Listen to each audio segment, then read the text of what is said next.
Time is 10:46.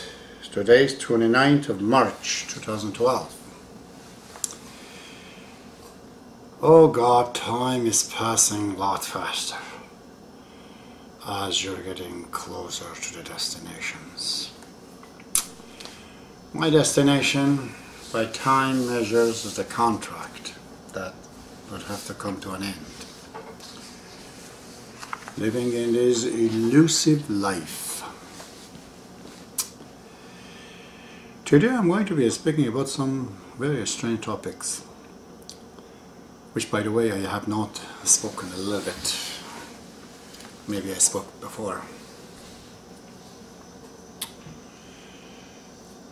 I was watching a movie a couple of days ago, not even from the beginning of the movie. It was a movie by Matt Damon, and he was a psychic. And the movie had few sections. Some event was happening in France, some in England, and some in the US. It was Matt Damon was psychic, and the whole theme of the movie was that he was able to connect to the souls of the dead people.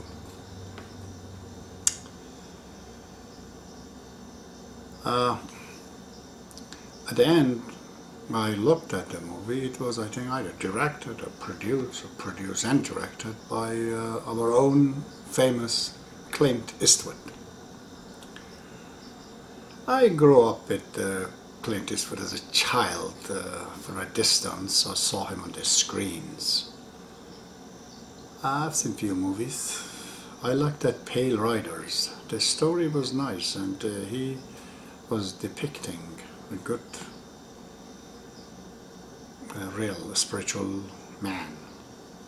Pale Riders. And some other movies that he has made. So, why would I see that? That is a question that I cannot answer, my dear friends, but I'm a guy that have strange dreams all the time. Almost all the events that happens to me, I see it. But it has its own language. For example, if I'm going to have a problem with the loss of money, in my vision, I eat meat. If I eat meat, that means a loss is coming. My business event, if something happens, I see it in the form of my truck. If it is related to family, it's my personal car. Everyone has his own language, the format that we have made our own files. That's how we access it. So I had a vision, saw Clint Eastwood. Or somewhere in Paris. It was a kind of I don't know, it was in a foyer of a hotel or studio, whatever it was. It had a really tall ceiling. And I was talking to somebody, same age as he is right now, on a couch on a sofa somewhere, and I was standing on the side, just looking around. And I don't know what business he was talking about, that as soon as he saw me, I remember his eyes looked, and he came towards me, demandingly. I think some of the Hollywoodians are like that, probably. I don't think he's like that, but anyways, I wrote that questions. He said to me something like this: "Why can't you tell me these things? Why can't you, huh?" I knew what he meant. Why can't you tell me? Then he kind of saw that I had no response right away. I'm kind of looking quiet. He felt maybe, it was pushing or whatever. And then he said the second thing that he said, I remember, well, I like to know these things, And as I was looking at those guys on the sofa, like this, I'm coming back to you, yet to go. He said, so whom should I leave my possession? Like these things, you know. And he had to go. He went back talking to them on his business or movie, I think, probably. I couldn't hear that conversation.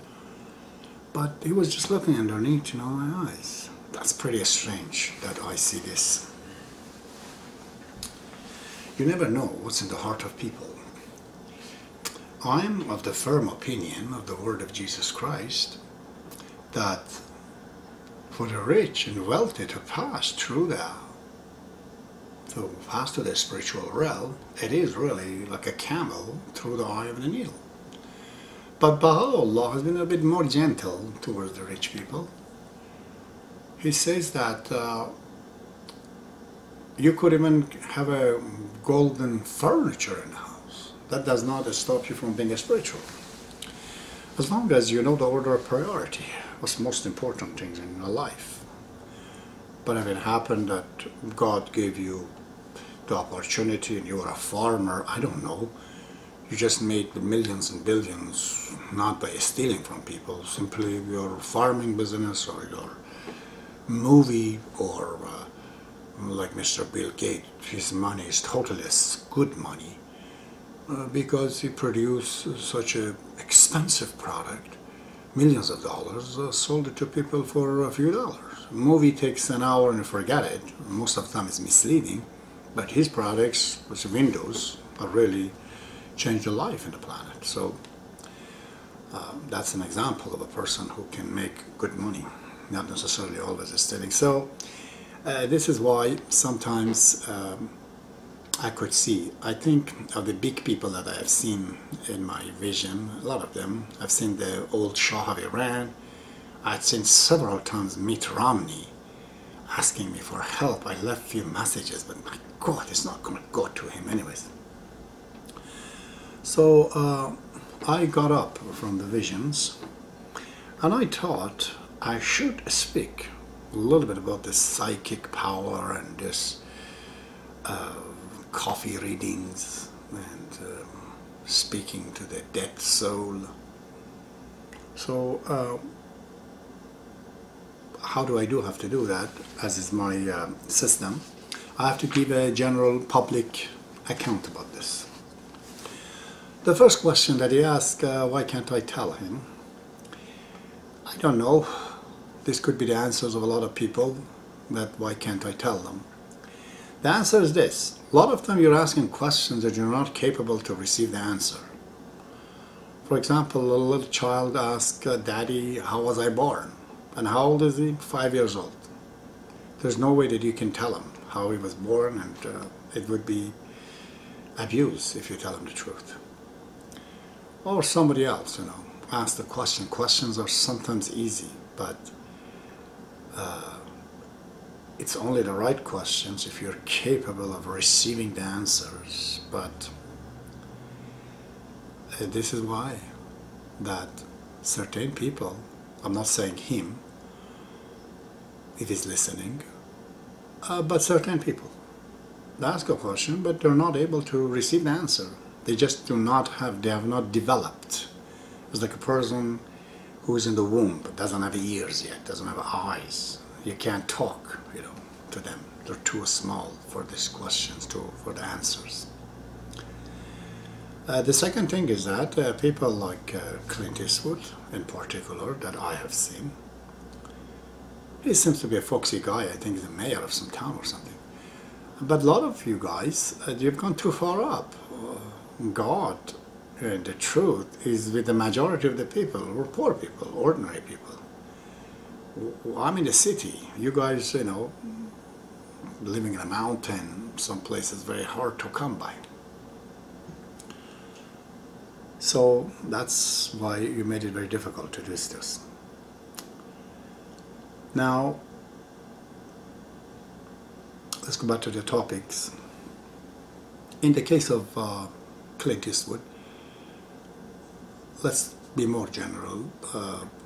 Definitely Tom Cruise, Brad Pitt, Susan Sarandon,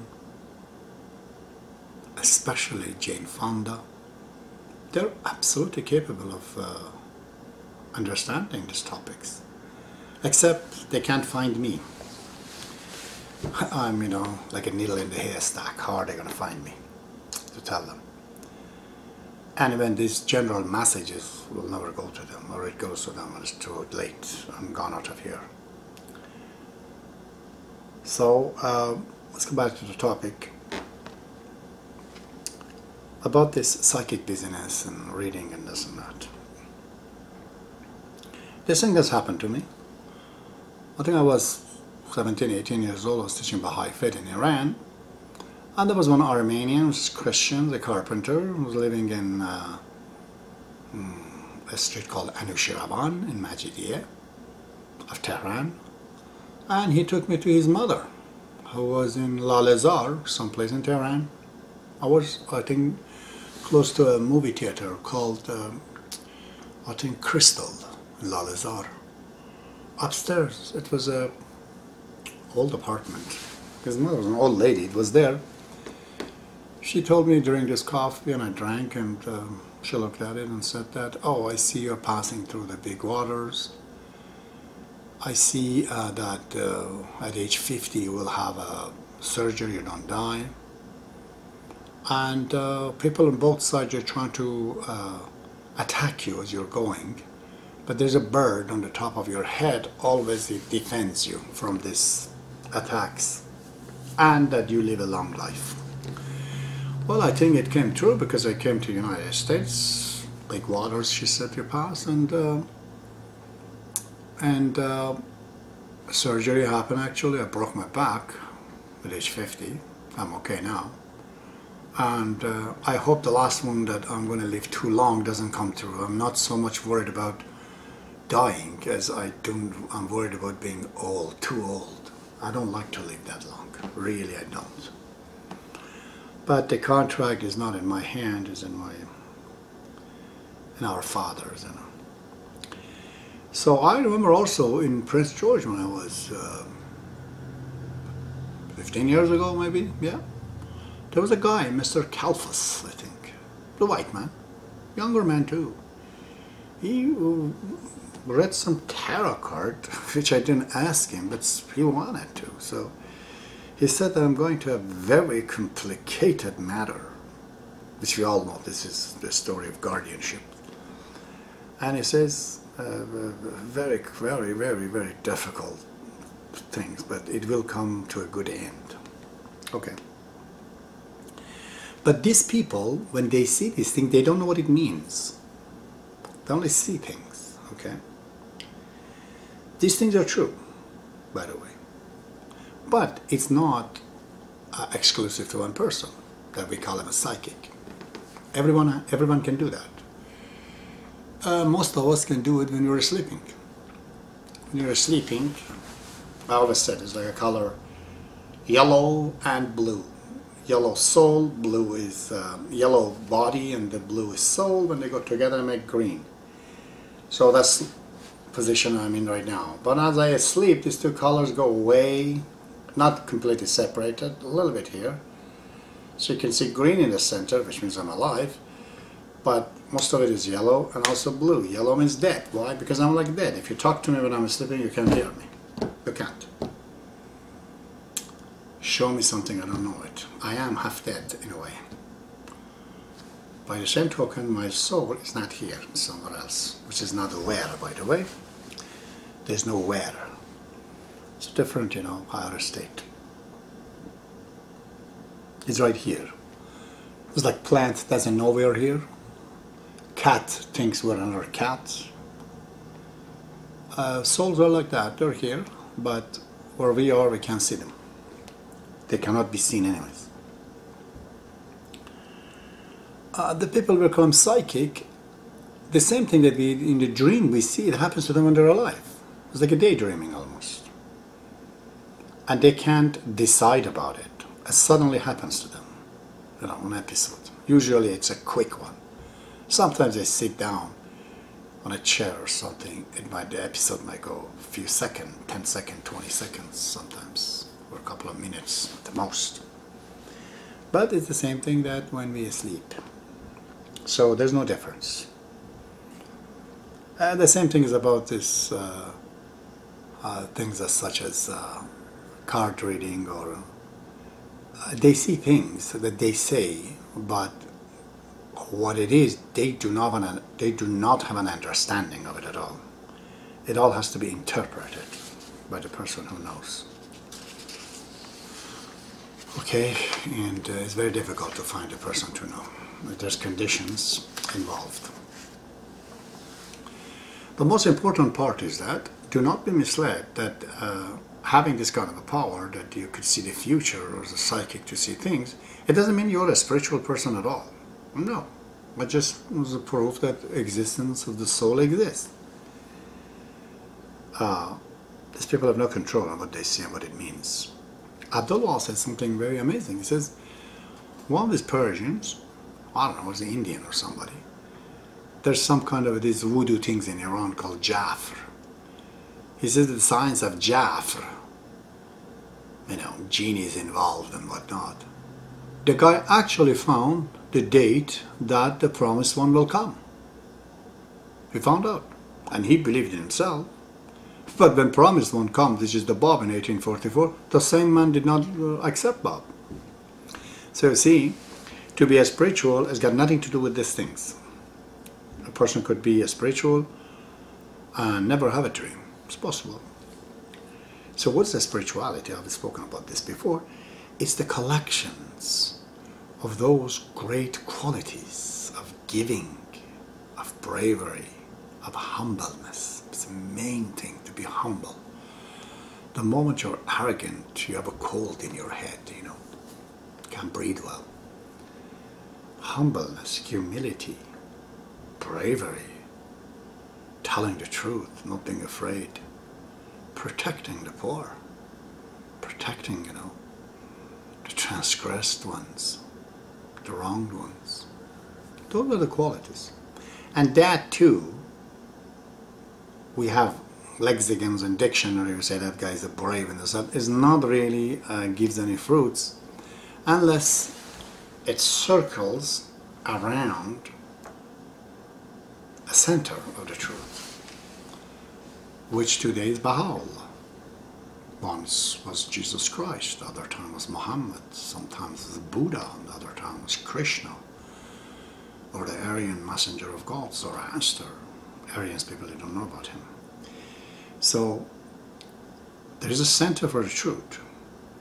It has to go around that center. So it's those good actions going around that center, it results in attributes and quality, which is a part of your spirituality. Nothing else, eh? So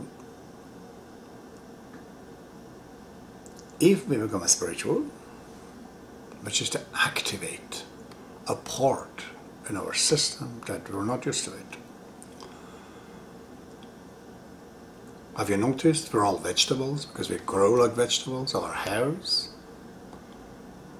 We're also an animal because we can see, do all the things animals do. But we have another program installed on the top, which is thinking, that makes us different from animals, intelligence. But is that the end? No, there's something else. But Jesus alludes to it in the Bible. It says, like me, you have to become sons of God. He likes us to copy him, to understand where he is. That's a different realm. It's as different as the difference between an animal and a human. It's as different as you were 10 years old and your opinion about sex when you were 10 and your opinion when you became 20. A lot of different things happen when you became 20. About the topic of sex, at 10 years old, you were completely convoluted ideas about it. Didn't know it. That's what happens if you get there. So, I personally, I've said this before and I can say it right now, anyone on the planet that wants to get to God, to manifestation of God, sit down and have a coffee and have a chat, I can guide them through. It's not easy, but absolutely man is capable of doing that. And I mean anyone. I cannot exclude anyone. Whatever hell they have done, they can do it if they want to. All right. So I'm going to go to the next topic. I've written a few pages here. Yeah, the next one is this, the subject of this movie, talking to the spirits. How do I explain it to you? Because I am totally on that side, and I know what it is.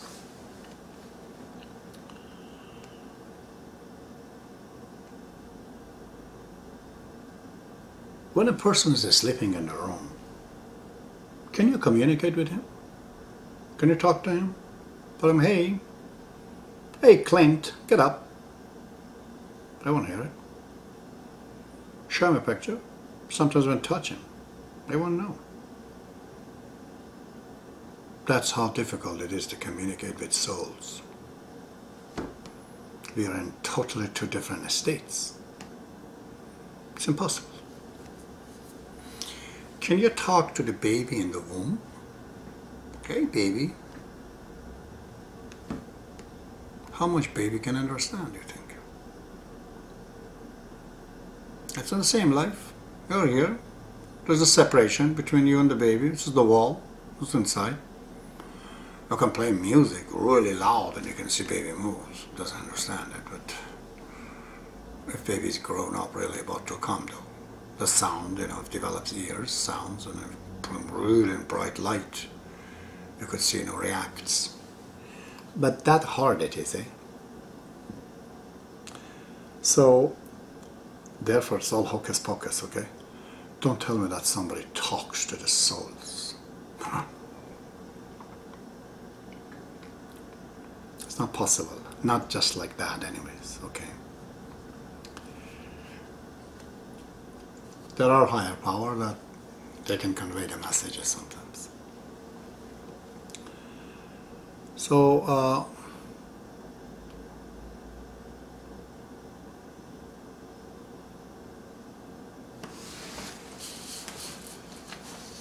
let's look at these notes. Right.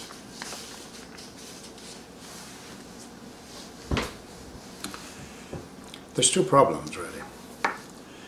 First of all, the guy who is dead, is he alive on the other side? What status is his existence? The secondly, is your status here? Who are you? If you are your body faculty is your body and you have no other explanations and power spiritually to communicate, you absolutely have no way to do it. But I can tell you, you have not seen a spiritual person in your life. I vouch for it, you haven't. But if the spiritual person that I know of, it enters in a room and just sits down on one side, the entire people in the room, if there are 20 of them, they all get attracted to him with no reason whatsoever. Attraction is there, you see. They know it. Bob says even the walls changes if the person is a spiritual. But a spiritual is very different.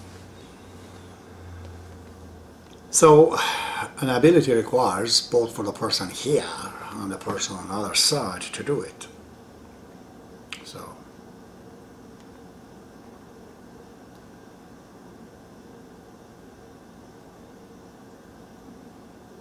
this life, another life, these are principles of the existence. That there is a material life, and parallel to it is a spiritual, metaphysical. This is a glass, my glass, reading glass. You could say that, is this a spiritual too? Yes, it is. It's physics, all of it. But the thought and the mind of the maker is mixed with the matter and has made this in this particular shape. Without it, this would not have the shape. What's in this matter then? The idea, the mind of that person. So there is a glass that you see, a parallel glass to this, which is the idea behind it. You see? This is the principle number one. You have to understand this, or we're not going to get anywhere. You have to think on that, you know. Don't take my word for it. So if that's the case, in the next life, there are animals, there are vegetables, there are minerals, and there are human. There's people that they die, billions and trillions of it. They don't appear in that life as a human. No. Animal. Plant. Fish, some. Most of them are lifeless. Solid, nothing. You see? They haven't done anything here. That is of the commodity on the other side. You talk to them, this is stuff, they say, oh, that guy's weird. I'm not judging Clint Eastwood, but many thousands of these rich people that I've seen many times, when they look at other people, they don't see them as people because they think they have achieved huge things by collecting money. But they don't know. That's their biggest drawback. Why do you think God has made this life so miserable? Why? This designer must put gold and diamonds and so many things on the planet is not giving to people. Why? Because if they find material happiness, they will never think of the future. That's like the rich boy in the class. If he's rich and is getting the car to come in and he has all the girls, all the movies, all the money, he's going to fail the school. You know. Who doesn't? Everybody fails in that estate. So, the good God is taking these things away. Material happiness is a hoax, does not exist in this life. If somebody thinks that material happiness exists in this life, he is out of it. I guarantee you, there's no such a thing. God does not and will not let you to become bewildered into this material world, not being able to pass the class at the end of your time. Don't have the passport, you will not be able to exist on the other side. So for the kindness to mankind, he has made majority of the people poor. Those guys who are rich, as Jesus says in the Bible, is like a lamb escaped the herd. God is very much concerned about them, but he can't do anything about it. Because he's not interfering in this life. He's given you willpower and he has made you a little God. There's no difference between you and him except that your will is the same will as his will. Your will makes the camera, his will makes the tree, pretty much the same thing. You have, intelligent, he has intelligent. He's just, I don't know, quadrillion years older than you. And you're just a few years old. But otherwise, you two are the same. So he's not going to interfere, can't interfere really. In that case, that is not possible. So we have to somehow get to the point that